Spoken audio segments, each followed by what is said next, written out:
You brought up Joey Ryan. We haven't talked about this. Did you see that a few weeks ago he got booked for a show in Portland? Yes. And then people went completely crazy. I believe there was even like a gun threat or something, or a bomb threat. I forget exactly what it was. It was like a nutty thing. They immediately canceled the appearance, as you could expect would happen. And it turns out Joey Ryan now has a vlog. That's still a term that some people use, apparently, about cancel culture. And if cancel culture is really justice, this guy who tried as hard as he could to get you canceled. Funny enough, back in the day, he has a problem with cancel culture because it came after several women came out with accusations against him. Any thoughts on a purported attempted comeback and that he's still out there doing something?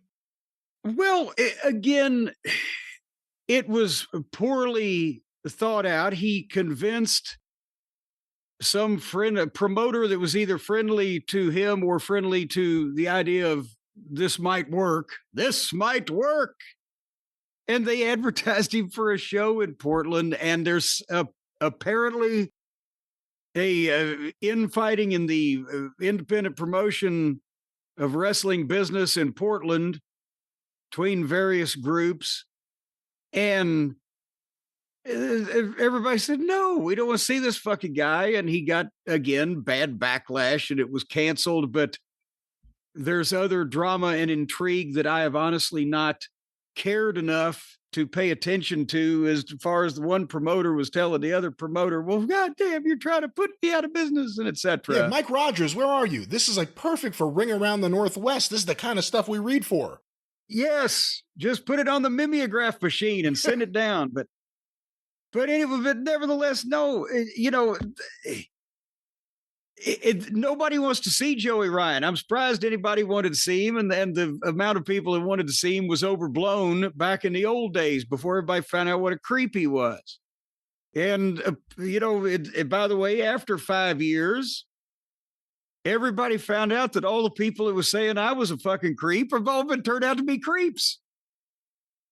But nobody wants to see him, and it ain't going to work. So I don't know why anybody's fucking trying. Well, here's a quote. This was in writing, maybe Facebook or something. The promoter of Portland Wrestling, and I'm not even sure who that is or what they do. Someone said, I don't think Joey Ryan was ever booked. You were just testing the waters. And the guy said, no, he definitely was. But at least I got the money back, minus like $12. My first 3 choices were unavailable. So I started going down the list of potential guys that were on the West Coast, available, and reasonably priced. I see now that my capacity for forgiveness is infinitely greater than the rest of the American wrestling scene, which I have learned through this experience. So it's everyone else's fault for not forgiving Joey Ryan for alleged sexual assault stories that came out about him. Well, I just after he was the dick wrestler, it's not even getting into the actual work and his gimmick. Well, yeah, I'd forgive him for that before I'd forgive him for the bad wrestling hysteria that he caused for 2 or 3 years amongst the indie lunatics with the rest of their fucking simpleton favorites. But there you have it.